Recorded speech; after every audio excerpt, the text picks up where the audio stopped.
샬롬. 네, 주일 잘 보내셨죠? 네, 특별히 오늘은 이제 2020년을 마무리하는 한 주간의 또 시작입니다. 은혜 가운데 잘 보내시기를 바라고, 무엇보다 새해를 맞이하는 한 주간이기도 한데 소망의 새해가 되시기를 준비하는 이번 한 주간이 되었으면 좋겠습니다. 다 함께 마음을 모아 월요일 새벽을 하나님께 올려드리겠습니다. 내가 여호와께 바라는 한 가지 일, 그것을 구하리니 곧 내가 내 평생의 여호와의 집에 살면서 여호와의 아름다움을 바라보며 그의 성전에서 사모하는 그것이라. 그의 성전에서 사모하는 그것이라. 아멘. 찬송 290장입니다. 찬송가 290장. 우리는 주님을 늘 배반하나 주 예수여 여전히 날 부르사 그 참되신 사랑 베푸시니 내 형제여 주님을 곧 따르라. 우리 함께 찬송가 290장 함께 찬송 부르겠습니다. 우리는 주님을 늘 배반하나 내 주 예수 여전히 날 부르사 그 참되신 사랑을 베푸시나니 내 형제여 주님을 곧 따르라. 주 널 위해 비네 주 널 위해 비네 주 널 위해 비네 항상 비시네. 주께서 풍성한 은혜를 내려 내 영혼이 나날이 복 받으니 주의 수를 너희도 구주로 섬겨 곧 따르면 풍성한 복 받겠네. 주 널 위해 비네 주 널 위해 비네 주 널 위해 비네 항상 비시네. 무거운 짐 지고 애타는 인생 주 예수께 돌아와 곧 쉬어라. 내 주 예수 너희를 돌보실 때에 참 복락과 한위가 넘치겠네. 아멘. 주 널 위해 비네 주 널 위해 비네 주 널 위해 비네 항상 비시네. 아멘. 이 시간 월요일 드려지는 기도의 제목 가지고 함께 한마음 한입술로 기도하겠습니다. 개인의 영적 도약과 비상을 위하여 기도합니다. 나를 향한 십자가의 놀라운 사랑을 거듭 깨닫게 하옵소서. 새벽 기도와 말씀 묵상을 통해 하루를 주님과 함께 시작하는 복을 누리게 하옵소서. 세속적인 즐거움을 버리게 하시고 주님 주시는 하늘 기쁨을 누리며 살아가는 이번 한 주간 되게 하여 주옵소서. 특별히 이번 한 주간 2020년의 마지막 주간이자 2021년을 새롭게 시작하는 한 주간이기도 합니다. 한 주간 은혜 가운데 몸과 마음을 정결하게 하여 주 앞에 우리의 헌신과 사랑의 고백을 담아 우리의 마음을 드리는 복된 한 주간의 삶이 되게 하여 주시고, 또 다가오는 새해 하나님 은혜와 소망으로 맞이하는 복된 새해가 되게 하여 주옵소서. 이러한 기도의 점을 가지고 우리 주님 이름 간절히 부르시고 함께 기도하겠습니다. 기도합니다. 주여, 하나님 아버지 감사합니다. 오늘도 귀한 날을 우리에게 허락하여 주시고 지난 또 주일을 은혜 가운데 잘 보내고 또 새벽 시간을 구별하여 주 앞에 나아오게 하시니 감사합니다. 코로나 상황이 점점 심해지고 있는 상황 속에서도 우리를 안전하게 지켜보아 주신 하나님의 은혜에 감사합니다. 2020년 은혜 가운데 또 마지막 주간을 맞이하게 하시니 감사합니다. 에베네셀의 하나님, 은혜의 하나님을 기억하게 하시고 또 다가올 새해 소망 주실 하나님을 기대하는 마음으로 한 주간 은혜 가운데 잘 보낼 수 있도록 또 새해를 은혜 가운데 잘 맞이할 수 있도록 주여 도와 주옵소서. 이번 한 주간 새벽 기도와 말씀 묵상을 통해 하루를 주님과 함께 이번 한 주간을 새해를 주님과 시작하는 복을 누리게 하여 주시고 세속적인 즐거움은 버리고 주님 주신 하늘 기쁨이 우리 가운데 충만할 수 있도록 주님 도와 주옵소서. 감사를 참 좋으신 하나님 감사합니다. 또 한 주간을 시작하며 하나님 앞에 나와 시간을 구별하고 우리의 마음을 구별되이 주님께 드리게 하시니 감사합니다. 2020년 다사다난했던 해이지만 또 여러 가지 많은 어려움이 있었지만 은혜 가운데 잘 보내게 하시고 성탄절도 은혜 가운데 예배하게 하시고 이렇게 2020년 마지막 주간을 맞이하게 하시니 감사합니다. 주님, 이번 한 주간이 정말 우리에게 베풀어 주신 은혜를 기억하는 한 주간 되게 하여 주시고 또 다가오는 새해를 기대하는 마음으로 소망 가운데 보내는 복된 한 주간의 삶이 될 수 있도록 우리의 마음과 생각을 주장하여 주옵소서. 이번 한 주간 세속적인 즐거움 대신에 주님 주신 하늘 기쁨이 충만케 하여 주시고 그리하여 기도와 말씀을 통하여 다시금 우리의 마음과 생각을 정돈해가는 복된 한 주간 되게 하여 주옵소서. 기도의 시간을 늘리고 주님과 동행하는 시간이 더욱더 즐겁고 행복한 시간임을 깨닫고 그 주님과의 동행을 기대하는 우리 모든 성도들 될 수 있도록 주님 도와주시기를 간절히 원하오며 예수님의 이름으로 기도하옵나이다. 아멘. 오늘 우리에게 주신 하나님 말씀입니다. 미가서 6장 6절에서 8절까지의 말씀입니다. 미가서 6장 6절에서 8절까지 말씀, 우리 3절 말씀인데요. 함께 읽도록 하겠습니다. 내가 무엇을 가지고 여호와 앞에 나아가며 높으신 하나님께 경배할까? 내가 번제물로 1년 된 송아지를 가지고 그 앞에 나아갈까? 여호와께서 천천의 수장이나 만만의 강물 같은 기름을 기뻐하실까? 내 허물을 위하여 내 맏아들을 내 영혼의 죄로 말미암아 내 몸의 열매를 드릴까? 사람아, 주께서 선한 것이 무엇임을 내게 보이셨나니 여호와께서 내게 구하시는 것은 오직 정의를 행하며 인자를 사랑하며 겸손하게 내 하나님과 함께 행하는 것이 아니냐. 아멘. 우리 앞에서 하나님의 의에 대한 변론을 듣고 양심의 가책을 받은 이스라엘 백성들에 대해 살펴보았습니다. 하나님께서 이스라엘에게 행하신 일들을 기억한다면 이스라엘이 어찌 그렇게 배은망덕한 삶을 살아갈 수 있겠느냐, 하나님께서 반문하신 것이죠. 그에 대해 양심의 가책을 받은 이스라엘이 이렇게 반응을 하는 모습이 바로 6절부터 8절까지 기록되어 있습니다. 특별히 6절 말씀 이렇게 이야기합니다. 내가 무엇을 가지고 그러면 여호와 앞에 나아가며 높으신 하나님을 경배할까? 내가 번제물로 1년 된 송아지를 가지고 그 앞에 나아갈까? 사실 이스라엘 백성들은 번제물로 1년 된 송아지를 가지고 하나님 앞에 나아갔습니다. 일반적으로 가장 많이 사용하는 제물이었습니다. 그런데 하나님이 언제부터인지 그 제물에 대해 기뻐하지 않으셨습니다. 왜입니까?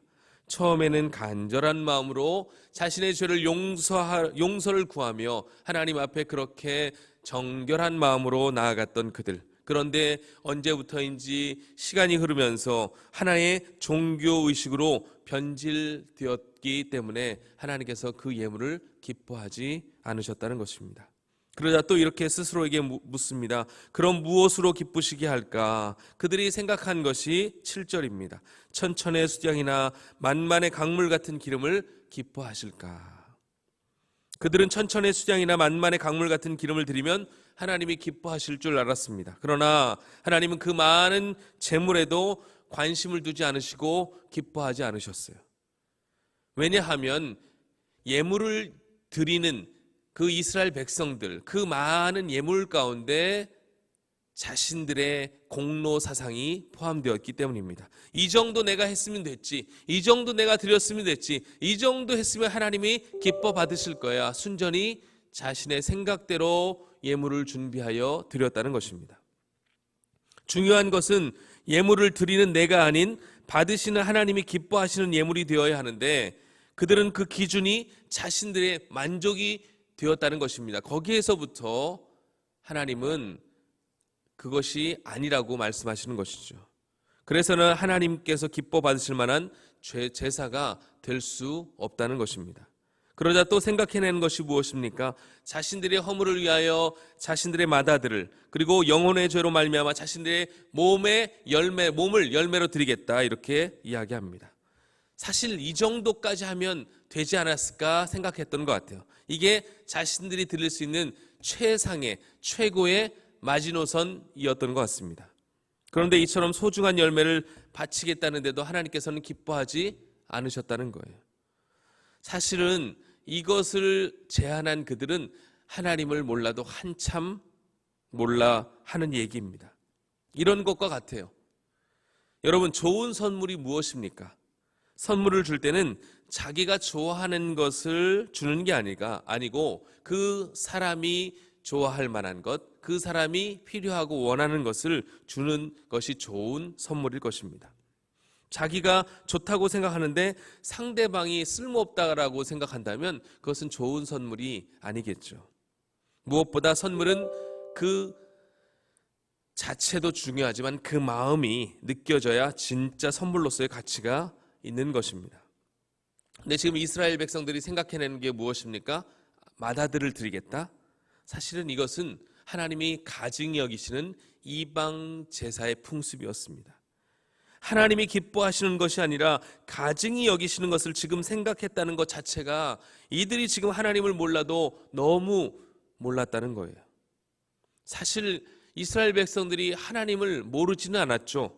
그런데 시간이 흐르면서 점점 하나님과의 교제보다는 세상과 이방신에게 자신들의 마음을 주었던 이스라엘이 하나님에 대해서 잊어가기 시작했다는 거예요. 사실 이게 가장 큰 문제였습니다.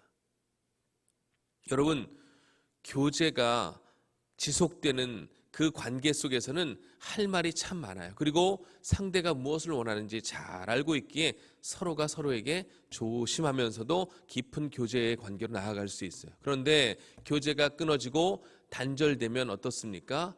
그 상대가 원하는 것이 무엇인지, 그리고 어떻게 교제를 다시 매끄럽게 이어가야 할지, 그리고 중요한 것은 교제가 끊어진 사이에서는 할 말도 별로 없다는 거예요.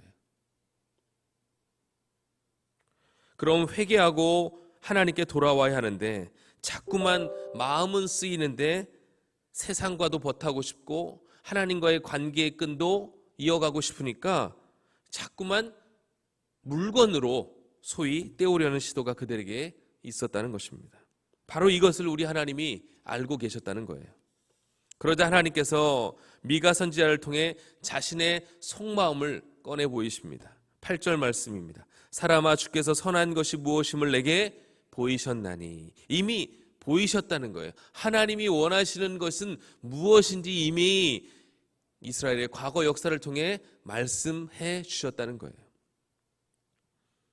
그것을 상기해 보라는 것이죠. 여호와께서 내게 구하시는 것은 오직 정의를 행하며 인자를 사랑하며 겸손하게 내 하나님과 함께 행하는 것이 아니냐. 하나님께서 드디어 자신의 마음을 보이셨습니다. 하나님이 우리에게 원하시는 것이 무엇이라고 말씀합니까? 정의를 행하는 것이래요. 그리고 인자를 사랑하는 것, 그리고 겸손하게 하나님과 동행하는 것이라고 말씀하고 있습니다. 그럼 먼저 정의를 행한다는 것은 무엇입니까? 하나님의 성품을 본받아 하나님 앞에서 올바른 삶을 살아내라는 것을 말씀하고 있습니다. 여러분, 미가서 앞부분에서 하나님께서 이스라엘 백성들의 죄를 지적하신 내용이 무엇입니까? 특별히 지도자들, 정치 지도자들 그리고 선지자 즉 종교 지도자들의 죄와 그들의 타락상을 하나님께서 지적하시는 것이 아닙니까? 앞장서서 하나님의 정의를 실현해야 할 이들이 왜곡된 삶을 살고 있으니까 하나님의 진노와 하나님의 심판이 임했다고 미가 선지자 앞부분에서 우리는 말씀을 나누었습니다. 그들에게 필요한 것은 회개요 하나님의 정의를 회복하는 것이죠. 바로 이런 하나님의 선하심을 담는 것, 우리 하나님이 우리에게 원하시는 삶이요 제사라는 것입니다. 이런 마음으로 또 하나님께 나아올 때야 하나님께서 그 예배와 경배를 기뻐 받으신다는 것입니다. 그리고 인자를 사랑한다는 것, 하나님의 인애 곧 자비하신 성품을 닮아 하나님께뿐 아니라 서로가 서로에게 그런 사랑으로 섬김의 모습을 보이는 것, 이것이 하나님이 원하시는 최고의 예배요 값진 또 재물이라고 말씀하고 있는 것입니다. 그러므로 하나님께 정의와 사랑과 겸손을 행함으로 자신이 아닌 주님을 높이는 참된 경배자, 예배자가 될 수 있기를 간절히 소망합니다. 마지막으로 우리 하나님께서 원하시는 것은 겸손이에요. 그런데 이 겸손에 대해서 이렇게 말씀합니다. 하나님과 함께 행하는 것. 그렇습니다. 겸손은 하나님과 동행함으로 시작됩니다. 하나님과 동행하는 자는 교만할 수 없어요. 왜냐하면 모든 인생의 발걸음이 주님이 인도하시는 걸음임을 믿고 따르는 삶이기 때문입니다. 순간순간 모든 것이 주의 은혜임을 고백하는 삶이 되기 때문에 그래요. 내가 겸손해야지 한다고 겸손해지는 것이 아니라 주님과 동행하기를 힘쓸 때 우리 모두는 주님 닮은 겸손함으로 삶을 살아가게 된다는 것입니다. 왜 우리 주님이 겸손하셨습니까? 늘 하나님과 동행했기 때문에. 왜 성경에 많은 믿음의 사람들이 겸손하게 살았습니까? 하나님과 늘 함께 하였기 때문에. 하나님이 그들과 늘 동행했기 때문에 그들은 겸손할 수 있었다는 거예요. 교만은 언제부터 시작됩니까? 하나님과의 관계가 멀어질 때, 하나님과 단절된 그 상태가 교만함의 극치라는 것입니다. 여러분, 말씀을 정리합니다. 하나님이 원하시는 것이 무엇인지를 알고 예배하는 우리가 되어야 하겠습니다. 우리가 가지고 있는 것으로 주님을 기쁘시게 하는 것도 물론 필요하고 중요한 일이지만 더 중요한 것은 하나님이 우리에게 원하시는 바가 무엇인지를 말씀을 통하여 배우고 깨닫고 실천하는 바가 중요하다는 거예요. 그것은 정의를 행하며 인애를 사랑하며 무엇보다 겸손함으로 하나님과 동행하는 삶이라고 우리에게 말씀하고 있습니다. 이것을 통해 우리 하나님이 기뻐하시는 참으로 진정과 신령으로 드리는 예배, 그리고 우리의 삶 자체가 하나님 앞에 온전한 예배로 올려드려질 수 있는 거룩한 삶이 되기를 간절히 소망하고, 또 이번 한 주간의 삶이 하나님이 기뻐하시는 삶이 되시는 여러분의 삶이 되시기를 주님의 이름으로 축복합니다. 기도하겠습니다. 하나님 아버지, 감사합니다. 오늘 말씀을 통해 우리 하나님이 우리에게 원하시는 예배와 삶이 무엇인지 다시금 깨닫게 하시니 감사합니다. 우리의 예배가 사람에게 보이는 것이 아닌 하나님을 높이는 예배로 충만케 하여 주옵소서. 모든 예배가 주님을 사랑하는 마음을 가지고 나아가게 하시며 공로의식이 아닌 감사의 고백으로 주님을 기쁘시게 하는 우리 성도들 되게 하여 주옵소서. 이번 한 주간의 삶도 말뿐이 아닌 먼저 행함으로 사랑을 실천하는 삶, 주님의 정의를 나타내는 삶, 하나님과 함께 동행함으로 겸손의 삶으로 나아가는 이번 한 주간 되게 하여 주옵소서. 날마다 우리와 함께 하심을 믿고 감사를 드리며 예수님의 이름으로 기도하옵나이다. 아멘. 들으신 말씀을 기억하며 각자 가지고 나오신 기도의 제목들 가지고 자유롭게 기도하겠습니다. 우리 주님 이름 간절히 부르시고 함께 기도하겠습니다. 기도합니다. 주여.